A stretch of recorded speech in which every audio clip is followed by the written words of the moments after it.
إن الحمد لله نحمده ونستعينه ونستغفره ونتوكل عليه ونعوذ بالله من شرور أنفسنا ومن سيئات أعمالنا من يهده الله فلا مضل له ومن يضلل فلا هادي له وأشهد أن لا إله إلا الله وحده لا شريك له وأشهد أن سيدنا ونبينا مولانا محمدا عبده ورسوله.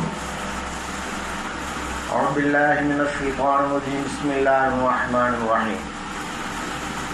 يا أيها الناس اتقوا ربكم الذي خلقكم من نفس واحدة وخلق منها زوجها وبث منهما رجالا كثيرا ونساء واتقوا الله الذي تساءلون به والأرحام إن الله كان عليكم رقيبا. يا أيها الذين آمنوا اتقوا الله حق تقاته ولا تموتن إلا وأنتم مسلمون. يا أيها الذين آمنوا اتقوا الله وقولوا قولا سديدا يصلح لكم أعمالكم ويغفر لكم ذنوبكم ومن يطع الله ورسوله فقد فاز فوزا عظيما. أما بعد فإن أصدق الحديث كتاب الله وخير الهدي هدي محمد صلى الله عليه وسلم وشر الأمور محدثاتها وكل محدثة بدعة وكل بدعة ضلالة وكل ضلالة في النار. புகழனைத்தும் அல்லாஹ்விற்கே உரியன. அன்பர்க்கினிய அல்லாஹ்விடையார்களே, அல்லாஹ்வினுடைய சாந்தியும் சமாதானமும் நாம் அனைவரின் மீதும் என்னென்றும் நின்று நிலவட்டுமாக என்று பிரார்த்தித்தவனாக எனது உரையை ஆரம்பம் செய்கின்றேன். இன்றைய தினம் உங்களுக்கு மத்தியிலே நான் பேசுவதற்கு எடுத்துக்கொண்ட தலைப்பு என்னவென்று சொன்னால், தூயவனை துதிப்பவைகள். தூயவன் என்று இங்கே சொல்லப்படுவது அல்லாஹ் தஆலா ஒருவனை. துதிப்பவைகள் என்று சொன்னால் அல்லாஹ் தஆலாவை எவைகளெல்லாம் துதித்துக் கொண்டிருக்கின்றனவோ அவைகளை குறிக்கும். பொதுவாக துதிப்பவைகள் என்பதற்கு அரபியிலே தஸ்பீஹ் என்பதாக கூறப்படும். துதிப்பவைகள் என்று சொன்னால் என்ன? துதிப்பது என்று சொன்னால் அல்லாஹ்வை புகழ்தல், அல்லாஹ்வுக்கு நன்றி சொல்லுதல், அல்லாஹ்வை பெருமைப்படுத்துதல், அல்லாஹ்வை தூயவன் என்று சொல்லுதல். ஆக இவைகள் அனைத்தும் துதிப்பவைகள் என்கின்ற வகையிலே அடங்கும். அல்லாஹ் ஜல்லஷானஹு வ தஆலா தனது திருமறையிலே அல்லாஹ்வை வானத்தில் உள்ளவைகளும் பூமியிலே உள்ள அனைத்தும் துதிக்கின்றது என்பதாக குறிப்பிடுகின்றான். இந்த துதிக்கக்கூடிய வார்த்தைகள் என்பது அவைகளிலே இரண்டு விதமான வார்த்தைகள் இருக்கின்றது. அந்த இரண்டும் சொல்லுவதற்கு மிகவும் இலகுவானவை. நாளை மறுமையிலே தராசு தட்டிலே வைத்தோம் என்று சொன்னால் அது மிகவும் கனமுடையது. அந்த இரண்டு வார்த்தைகளும் ரஹ்மானுக்கு பிரியமானவைகளாக இருக்கின்றது. அப்படிப்பட்ட அந்த இரண்டு வார்த்தைகள் என்னவென்று சொன்னால், சுபஹானல்லாஹி வ பிஹம்திஹி சுபஹானல்லாஹில் அஸீம் என்று பெருமானார் ஸல்லல்லாஹு அலைஹி வஸல்லம் அவர்கள் கூறிய இந்த ஹதீஸ் முஸ்லிமிலே 2694வது ஹதீஸாகவும் புகாரியிலே 6682வது ஹதீஸாகவும் பதிவாயிருக்கின்றது. சுபஹானல்லாஹில் அஸீம் சுபஹானல்லாஹி வ பிஹம்திஹி என்று சொன்னால் அதற்கு என்ன அர்த்தம்? அல்லாஹ் தஆலாவை அவருடைய புகழை கொண்டு நான் துதிக்கின்றேன். இன்னும் மாபெரிய அல்லாஹ் தஆலாவை நான் துதிக்கின்றேன் என்பதாக அதற்கு பொருள். அன்பிற்கினியவர்களே, இந்த உலகத்திலே அல்லாஹால் படைக்கப்பட்டிருக்கக்கூடிய அனைத்தும் துதிக்கின்றது என்பதை குர்ஆனின் மூலமாகவும் ஹதீஸின் மூலமாகவும் நாம் அறிகின்றோம். அல்லாஹ் தஆலா தனது திருமறையிலே ராத் என்கின்ற ஒரு சூறாவை குறிப்பிட்டிருக்கின்றான். ராத் என்று சொன்னால் இடி என்பதாக பொருள். இந்த இடி என்று ஏன் அந்த சூறாவிற்கு பெயரிடப்பட்டது என்று சொன்னால், இது என்பது அல்லாஹ் தஆலாவுடைய புகழை தஸ்பீஹ் செய்கின்றது என்பதை தனது திருமறையிலே அந்த சூறாவிலே அல்லாஹ் கூறுகின்றான். இடியாகிறது அவருடைய புகழை கொண்டு தஸ்பீஹ் செய்கின்றது. நாம் இடியை பற்றி நாம் அதனுடைய சத்தத்தை கேட்கின்றோம். அது என்ன ஒரு சத்தமாகத்தான் நாம் கேட்கின்றோம். சிறு வயதிலே கிராமத்திலே உள்ளவர்கள் சொல்லுவார்கள், இடி இடிப்பது என்பது வானவர்கள் அந்த இடியின் மீது மேலே மேகத்தின் மீது அடைக்கின்றார்கள் தன்னுடைய வாளை கொண்டு, அதனால் அது மழை பொழிகின்றது, அந்த சத்தம் தான் இடி என்பதாக கூறுவார்கள். ஆனால் அல்லாஹ் தஆலா கூறுகின்றான், இடி என்பது அது அல்லாஹ் தஆலாவை தஸ்பீஹ் செய்யக்கூடிய வார்த்தை, அந்த சத்தம் தஸ்பீஹ் செய்யக்கூடியது. அந்த தஸ்பீஹ் எப்படிப்பட்டது, எவ்வாறு அவைகள் தஸ்பீஹ் செய்கின்றது என்பதை அல்லாஹ் தஆலா மிக அறிந்தவனாக இருக்கின்றான் என்று பிரிதொரு வசனத்திலே அல்லாஹ் குறிப்பிடுகின்றான். அதுபோல மலக்குகள் கூட அல்லாஹ் தஆலாவை தஸ்பீஹ் செய்கின்றார்கள். வல் மலாயிகத்து மின் கைஃபத்திஹி, அல்லாஹ் தஆலாவுடைய அச்சத்தினால், அல்லாஹ்வுடைய பயத்தினால் மலக்குமார்கள் அல்லாஹ்வை தஸ்பீஹ் செய்கின்றார்கள். மலக்குமார்கள் எல்லா இடத்திலும் வியாபித்திருக்கின்றார்கள். நம்மளுடைய இரண்டு புறமும் இரண்டு மலக்குகள் இருந்து கொண்டு நமது நன்மை தீமைகளை பதிவு செய்கின்றார்கள். நாம் செய்யக்கூடிய நல்லவைகளையும் தீயவைகளையும் அந்த இரண்டு மலக்குகள் பதிவு செய்கின்றார்கள். அவர்களுக்கு கிராமம் காத்திபீன் என்பதாக கூறப்படும். அதோடு கபரிலே கேள்வி கேட்கக்கூடிய இரண்டு மலக்குகள் இருக்கின்றார்கள். அவர்கள் முன்கர் நக்கீர். ஒரு உயிரினத்தையும் பாதுகாக்கக்கூடிய மலக்குகள் இருக்கின்றார்கள். ஒவ்வொரு உயிரினத்திற்கும் சில மலக்குகளை அல்லாஹ் தஆலா அவர்களை பாதுகாப்பதற்காக வேண்டி நியமித்திருக்கின்றார். இதை அல்லாஹ் தனது திருமறையிலே குறிப்பிடுகின்ற பொழுது, இன் குல்லு நஃப்ஸின் லம்மா அலைஹா ஹாஃபிஸ், எந்த ஒரு உயிரினமாக இருந்தாலும் சரி அந்த உயிரினத்திற்கு பாதுகாக்கக்கூடிய ஒரு பாதுகாவலர் மலக்கு இல்லாமல் இல்லை. அது சிறிய எறும்பாக இருக்கட்டும், கொசுவாக இருக்கட்டும், அல்லது மிகப்பெரிய யானையாக இருக்கட்டும், மனிதனாக இருக்கட்டும், எந்த ஒரு உயிரினமாக இருந்தாலும் சரி அந்த உயிரினத்தை பாதுகாப்பதற்கு அல்லாஹ் தஆலா ஒரு மலக்கை நிர்ணயிக்கின்றான். இன்னும் சொல்ல போனால், தாயுடைய கருவறையிலே ஒரு உயிர் உருவாகிவிட்டது என்று சொன்னால் அங்கும் கூட ஒரு மலக்களை சாட்டி அந்த மலக்கு அந்த உயிரினம் எவ்வாறு வளர்கின்றது என்பதை கண்காணிப்பதற்கு அனுப்பியிருக்கின்றான் என்று கூட குறிப்பிடப்படுகின்றது. அதுபோல அரசை சுமக்கக்கூடிய சில மாணவர்கள் இருக்கின்றார்கள். மலை மேகத்தை இடியை அனுப்பக்கூடிய மலக்குகள். அதுபோல ஜிப்ரீல் அலைஹிஸ்ஸலாத்து வஸ்ஸலாம் அவர்கள் வஹீயை கொண்டு வந்து தூதர்களுக்கு அறிவிப்பவர்கள். இன்னும் காலையிலும் மாலையிலும் சில மலக்குகள் வானத்திலிருந்து கீழே பூமிக்கு இறங்குகின்றார்கள் பூமியை நிர்வகிப்பதற்காக. மாலையிலும் சில மலக்குகள் வானத்திலிருந்து பூமிக்கு இறங்குகிறார்கள் இவ்வுலகத்தை நிர்வகிப்பதற்காக. இப்படியாக காலையிலும் மாலையிலும் சில மலக்குகள் வந்து போய்கொண்டிருக்கின்றார்கள். நாம் வணங்கக்கூடிய இந்த நேரத்திலே நம்மோடு சேர்ந்து சில மலக்குகளும் வணங்குகின்றார்கள். இப்படியாக பார்த்தோம் என்று சொன்னால் மலக்குகள் எல்லா இடத்திலும் வியாபித்திருக்கின்றார்கள். அந்த மலக்குகளை பற்றி அல்லாஹ் கூறுகின்றான், இன்னல்லதீன இன்த ரப்பிக லா யஸ்தக்பிரூன அன் இபாதத்திஹி. அல்லாஹ்விடத்தில் இருக்கக்கூடிய இந்த மலக்குகள் அல்லாஹ் தஆலாவுடைய இபாதத்திலே அவர்கள் பெருமை அடிப்பது கிடையாது. மேலும் யுஸப்பிஹூனஹு, அந்த அல்லாஹ்வை அவர்கள் துதிக்கின்றார்கள், அல்லாஹ்வை புகழ்கின்றார்கள், அவனுக்கு நன்றி செலுத்துகின்றார்கள், அவனை வணங்குகின்றார்கள். வலஹு யஸ்ஜுது, அந்த அல்லாஹ்விற்கே சஜ்தா செய்தவர்களாக இருக்கின்றார். இப்ப மலக்குமார்களை எடுத்துக்கொண்டோம் என்றால் அந்த மலக்குகளும் கூட அல்லாஹ் தஆலாவை தஸ்பீஹ் செய்தவர்கள் இருக்கின்றார்கள்.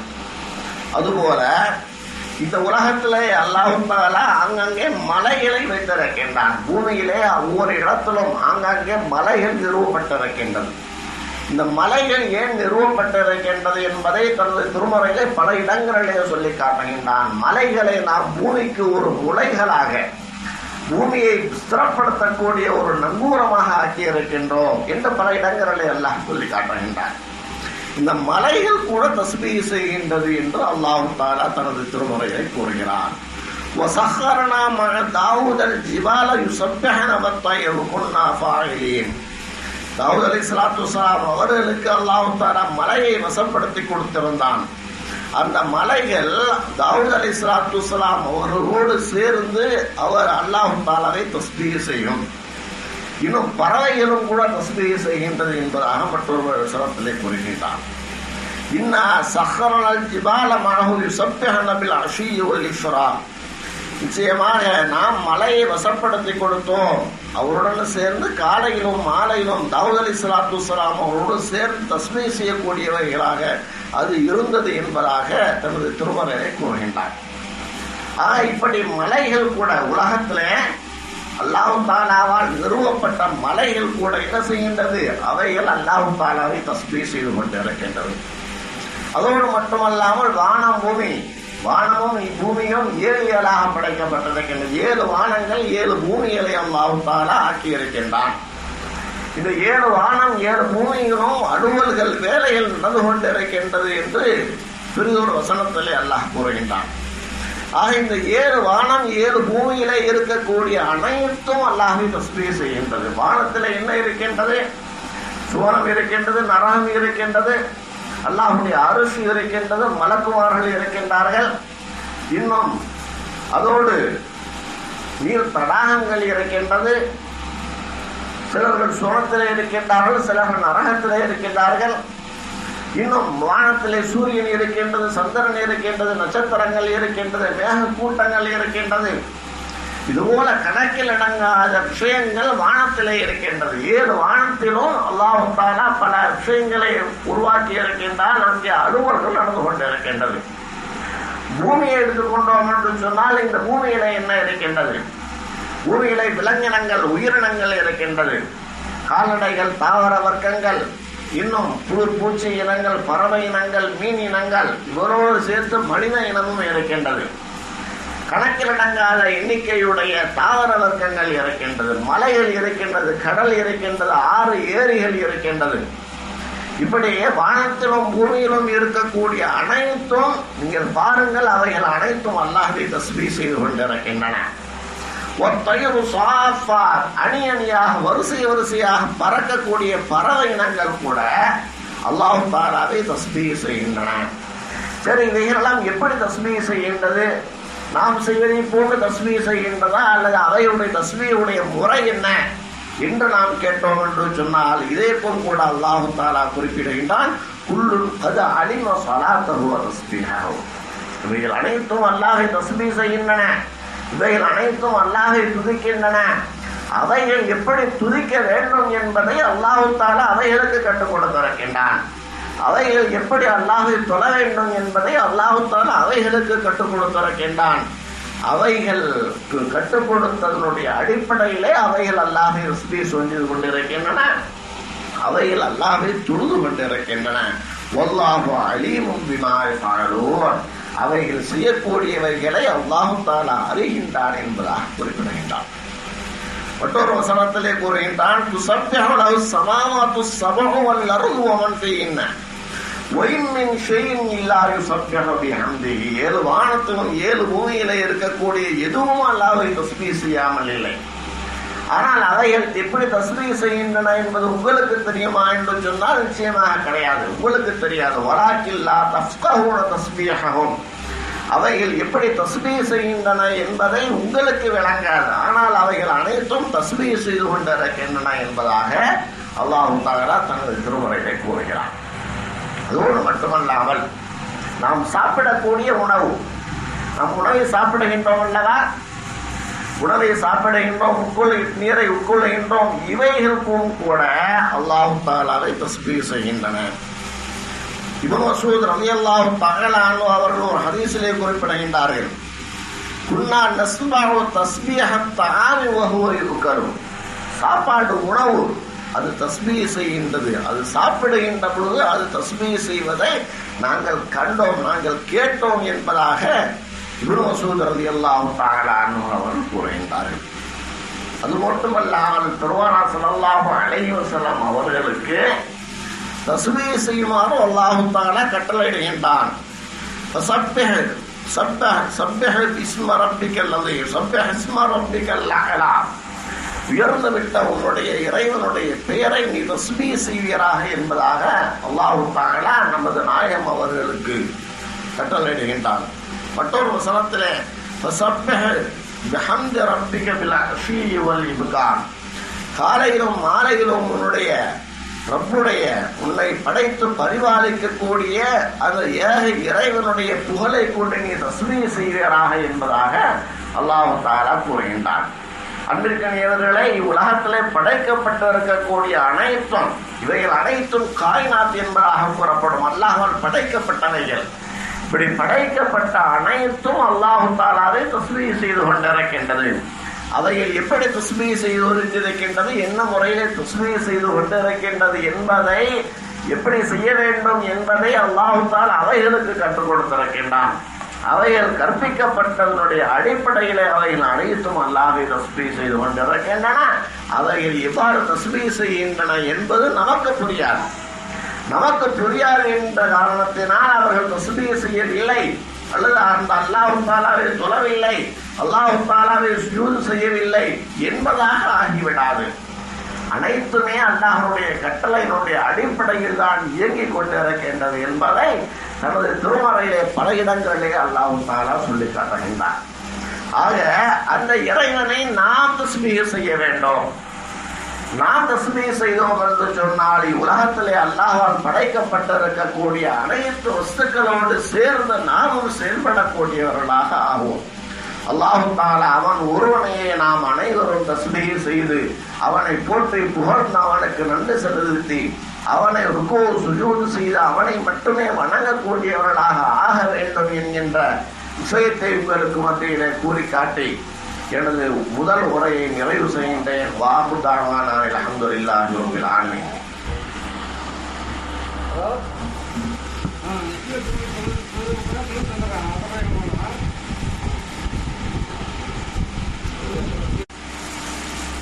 அல்ஹம்துலில்லாஹ். கண்ணியத்திற்குரிய அல்லாஹ்வினடியார்களே, தூயவனை துதிக்கின்றவைகள் என்கின்ற தலைப்பிலே இன்றைய தினம் ஜும்மாவுடைய உரையை நாம் கண்டு வருகின்றோம். அல்லாஹ் தஆலா அவனை உலகத்தில் இருக்கக்கூடிய, அவனால் படைக்கப்பட்டிருக்கக்கூடிய அனைத்து படைப்புகளும் தஸ்பீஹ் செய்து கொண்டிருக்கின்றன, துதித்துக் கொண்டிருக்கின்றன, அவனை வணங்கி கொண்டிருக்கின்றன என்பதை அல்லாஹ் தஆலா தனது திருமறையிலே பல இடங்களிலே சொல்லி காட்டுகின்றான்.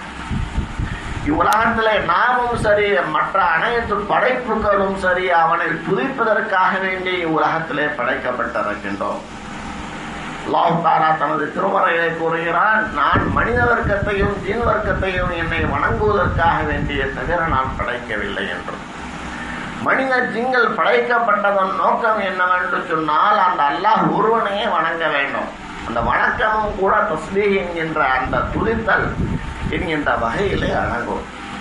இவ்வுலகத்திலே படைக்கப்பட்டிருக்கக்கூடிய அனைத்தும் அல்லாஹ்வை துதிக்கின்றன என்பதை நாம் பார்த்தோம். இந்த துதிக்கக்கூடிய வார்த்தைகளிலே மிக முக்கியமான இரண்டு வார்த்தை என்னவென்று சொன்னால் சுப்ஹானல்லாஹி வ பிஹம்திஹி சுப்ஹானல்லாஹில் அஸீம். அல்லாஹ்வுடைய புகழை கொண்டு நான் அல்லாஹ்வை நான் துதிக்கின்றேன். மிகப்பெரிய அல்லாஹ் தஆலாவுடைய அந்த அவனுடைய நாமத்தை நான் துதிக்கின்றேன் என்கின்ற இந்த இரண்டு வார்த்தைகளும் மிக முக்கியமாக நாளை தராசு தட்டில் அதிகமாக கனமுடையதாகவும் சொல்வதற்கு எளிதானவையாகவும் இன்னும் ரஹ்மானுக்கு மிகவும் பிடித்தமானதாகவும் இருக்கின்றது. அன்பிற்குரிய அல்லாஹ்வினடியார்களே, அதோடு பெருமானார் ஸல்லல்லாஹு அலைஹி வஸல்லம் அவர்கள் ஒரு வார்த்தையை, ஒரு தஸ்பீஹை தங்களுடைய மகளார் ஃபாத்திமா ரலியல்லாஹு தஆலா அன்ஹா அவர்களுக்கு கற்றுக் கொடுத்தார்கள். அந்த தஸ்பீஹிற்கு தஸ்பீஹு ஸஹரா என்பதாக கூறப்படும். ஃபாத்திமா ரலியல்லாஹு தஆலா அன்ஹா அவருடைய தஸ்பீஹ் என்பதாக அதற்கு கூறப்படும். இந்த ஹதீஸ் புகாரியிலே 6318வது ஹதீஸாக பதிவாக இருக்கின்றது. அலி ரலியல்லாஹு தஆலா அன்ஹு அவர்கள் அறிவிக்கின்றார்கள், அலி இப்னு அபீ தாலிப் ரலியல்லாஹு தஆலா அன்ஹு அவர்கள் அறிவிக்கின்றார்கள், எனது துணைவியார் ஃபாத்திமா ரலியல்லாஹு தஆலா அன்ஹா அவர்கள் மாவு அரைப்பதன் காரணமாக அவர்களுடைய கைகள் எல்லாம் காய்த்து விட்டது. இப்படிப்பட்ட ஒரு சந்தர்ப்பத்திலே அதை என்னிடம் முறையிட்டார்கள். மாவு திருகையிலே அரைக்கின்ற காரணத்தினால் என்னுடைய கைகள் எல்லாம் காய்த்து விட்டது, ஒரு பணியால் எனக்கு வேண்டும் என்றாக முறையிட்டார்கள். இதை அறிவிக்கக்கூடியவர் அலி ரலியல்லாஹு தஆலா அன்ஹு அவர்கள். அலி ரலியல்லாஹு தஆலா அன்ஹு அவர்கள் கூறுகின்றார்கள், இதை உங்களுடைய தந்தையை ஸல்லல்லாஹு அலைஹி வஸல்லம் அவரிடத்திலே நீங்கள் முறையிடுங்கள் என்பதாக ஃபாத்திமா ரலியல்லாஹு தஆலா அன்ஹா அவர்களுக்கு இடத்தில் நான் கூறினேன். பாத்திமா ரலியல்லாஹு தஆலா அன்ஹா அவர்கள் பெருமானார் ஸல்லல்லாஹு அலைஹி வஸல்லம் அவர்களுடைய வீட்டிற்கு சென்ற பொழுது அங்கே ஸல்லல்லாஹு அலைஹி வஸல்லம் அவர்கள் இல்லை. அங்கே இருந்தவர்கள் ஆயிஷா ரலியல்லாஹு தஆலா அன்ஹா அவர்கள். ஆயிஷா ரலியல்லாஹு தஆலா அன்ஹா அவர்களிடத்திலே அந்த விஷயத்தை பாத்திமா ரலியல்லாஹு தஆலா அன்ஹா அவர்கள் கூறி, இதை ஸல்லல்லாஹு அலைஹி வஸல்லம் அவரிடத்திலே நீங்கள் சொல்லிவிடுங்கள் என்பதாக அவர்களிடம் தெரிவித்து விட்டு வந்துவிட்டார்கள். ஆயிஷா ரலியல்லாஹு தஆலா அன்ஹா அவர்கள் பெருமானார் ஸல்லல்லாஹு அலைஹி வஸல்லம் அவர்கள் வந்தவுடன் பாத்திமா ரலியல்லாஹு தஆலா அன்ஹா அவர்கள் வீட்டிற்கு வந்ததாகவும் அவர்களுடைய கோரிக்கை, அதாவது அவருடைய கோரிக்கை என்னவென்று சொன்னால், திருகையில் மாவு அரைப்பதன் காரணமாக அவருடைய கைகள் எல்லாம் காய்த்து விட்டது. இதனால் ஒரு பணியால் ஒருவர் தேவைப்படுகின்றார். அதை கனிமத் பொருள்கள், அதாவது போரிடுகின்ற பொழுது அங்கே கிடைக்கக்கூடிய கைதிகளாக கிடைக்கக்கூடியவர்களுக்கு அடிமைகள் என்பதாக கூறப்படும். அடிமையிலே ஆண்களும் பெண்களும் இருக்கின்றார்கள். அடிமை பெண் ஒருவர் போரிலே கிடைத்தார் என்று சொன்னால் அவர்களை பாத்திமா ரலியல்லாஹு தஆலா அன்ஹா அவர்களுக்கு ஒரு பணியாளாக கொடுப்பதற்காக வேண்டிய ஒரு கோரிக்கையைத்தான் அங்கே வைத்துவிட்டு வந்து விட்டார்கள். ஆயிஷா ரலியல்லாஹு தஆலா அன்ஹா அவர்கள் பெருமானார் ஸல்லல்லாஹு அலைஹி வஸல்லம் அவர்கள் வந்தவுடன் பாத்திமா ரலியல்லாஹு தஆலா அன்ஹா அவர்கள் வந்து விஷயத்தை கூறினார்கள். அப்பொழுது ஸல்லல்லாஹு அலைஹி வஸல்லம் அவர்கள் அலி ரலியல்லாஹு தஆலா அன்ஹு அவர்களுடைய வீட்டிற்கு சென்றார்கள். சென்றவுடன் அப்பொழுது அவர் வீட்டிலே படுத்தவர்களாக இருந்தார்கள். பெருமானார் ஸல்லல்லாஹு அலைஹி வஸல்லம் அவர்கள் வந்தவுடன் எழுந்திருப்பதற்கு முயன்றார்கள். அலி இப்னு அபீ தாலிப் ரலியல்லாஹு தஆலா அன்ஹு அவர்கள் பெருமானார் ஸல்லல்லாஹு அலைஹி வஸல்லம் அவர்கள் அவர்களை படுத்துக் கொண்டிருக்குமாறு சைகையால் கூறினார்கள். அவர்கள் படுத்திருக்கின்றார்கள். இதை அறிவிக்கக்கூடிய அலி ரலியல்லாஹு தஆலா அன்ஹு அவர்கள் கூறினார்கள், நான் படுத்திருக்கின்ற போது பெருமானார் ஸல்லல்லாஹு அலைஹி வஸல்லம் அவருடைய காலின் நுனி என்னுடைய உடலிலே பட்டது. பட்டவுடன் அந்த காலினுடைய குளிரை நான் அவருடைய பாதத்தில் இருந்த அந்த குளிர்ச்சியை நான் என் நெஞ்சின் மீது உணர்ந்தேன். அந்த அளவிற்கு மிகவும் நெருக்கமானவர்களாக இருந்தார்கள். கூறினார்கள், பாத்திமா ரலியல்லாஹு தஆலா அன்ஹா அவர்களே, நீங்கள் திருகையிலே மாவு அரைத்ததன் காரணமாக உங்களுடைய கைகளெல்லாம் காய்த்து விட்டது, ஒரு பணியாள் வேண்டும் என்பதாக உங்களுடைய கோரிக்கையை சொன்னீர்கள். இதைவிட மிக சிறந்த இலகுவான ஒன்றை நான் அறிவிக்கட்டுமா என்பதாக கூறிவிட்டு சொன்னார்கள், நீங்கள் படுப்பதற்கு முன்பாக, தூங்குவதற்கு முன்பாக 33 தடவை சுப்ஹானல்லாஹ் என்பதையும் 33 தடவை அல்ஹம்துலில்லாஹ் என்பதையும் 34 தடவைகள் அல்லாஹு அக்பர் என்பதையும் கூறுங்கள். அப்படி கூறுவதன் மூலமாக உங்களுடைய வேலைகள் எளிதாக ஆகும் என்பதாக கூறினார். இதற்கு தஸ்பீஹ் ஃபாத்திமா என்பதாக கூறப்படும். ஃபாத்திமா ரலியல்லாஹு தஆலா அன்ஹா அவர்கள் கூறினார்கள், யா ரசூலல்லாஹ், எனக்கு இது போதும், நான் இதை வளமையாக செய்து வருகின்றேன். அல்லாஹு தஆலா எனது வேலையை மிகவும் இலகுவானதாக ஆக்குவார் என்பதாக கூறி அவர்கள் கூறிய அந்த தஸ்பீஹ் ஃபாத்திமாவை அவர்கள் வளமையாக சொல்லி வரக்கூடியவர்களாக ஆகிவிட்டார்கள். இப்படியாக பார்த்தோம் என்று சொன்னால், ஒரு மனிதன் செய்யக்கூடிய இந்த தஸ்பீஹ்களின் மூலமாக உலகத்தில் எப்படி படைக்கப்பட்டிருக்கக்கூடிய அனைத்தும் எவ்வாறு இறைவனை தஸ்பீஹ் செய்து கொண்டிருக்கின்றனவோ அவைகளோடு சேர்ந்த நாமும் அதிகம் அதிகம் தஸ்பீஹ் செய்வதன் மூலமாக அல்லாஹ்வுடைய அருளையும் அன்பையும் தர முடியும். காரணம் என்னவென்று சொன்னால், இந்த தஸ்பீஹ் தான் அல்லாஹுக்கும் நமக்கும் மத்தியிலே உண்டான ஒரு நெருக்கத்தை அதிகமாக்கக்கூடியதாக இருக்கின்றது. அன்பிற்கனிய அல்லாஹ்வியார்களே, அல்லாஹை நாம் அதிகம் அதிகம் தஸ்பீஹ் செய்ய வேண்டும். குறிப்பாக பெருமானார் ஸல்லல்லாஹு அலைஹி வஸல்லம் அவர்கள் கூறி காட்டிய சுப்ஹானல்லாஹி வ பிஹம்திஹி என்கின்ற அந்த தஸ்பீஹையும் சுப்ஹானல்லாஹில் அலீம் என்கின்ற தஸ்பீஹையும் பெருமானார் ஸல்லல்லாஹு அலைஹி வஸல்லம் அவர்கள் ஃபாத்திமா ரலியல்லாஹு தஆலா அன்ஹா அவர்களுக்கு கற்றுக் கொடுத்த சுப்ஹானல்லாஹ், அல்ஹம்துலில்லாஹ், அல்லாஹு அக்பர் ஆகிய மூன்றையும் சேர்த்து 100 விடுத்தம் கூறி வருவோம் என்று சொன்னால் இவ்வுலகத்திலே நாம் செய்யக்கூடிய செயல்பாடுகள் மிகவும் இலகுவாகும் என்பதில் எந்த விதமான சந்தேகமும் கிடையாது. எல்லாம் வல்ல அல்லாஹ் ஜல்ல ஷானஹு வ தஆலா நாம் அனைவரையும் தஸ்பீஹ் செய்து இந்த உலகத்திலே வாழக்கூடிய இருக்கக்கூடிய அனைத்து பொருட்களும் எவ்வாறு அல்லாஹ்வை தஸ்பீஹ் செய்கின்றனவோ அந்த பொருள்களோடு சேர்ந்து நாமும் தஸ்பீஹ் செய்யக்கூடிய ஒருவராக ஆக வேண்டும். அதற்குரிய தௌஃபீக்கினை அல்லாஹ் தஆலா தந்தருள் புரிவானாக என்று கூறி எனது உரையை நிறைவு செய்கின்றேன். வாஹிரு தஅவானா அல்ஹம்துலில்லாஹி ரப்பில் ஆலமீன். அஸ்ஸலாமு அலைக்கும் வரஹ்மத்துல்லாஹி தஆலா வபரகாத்துஹு.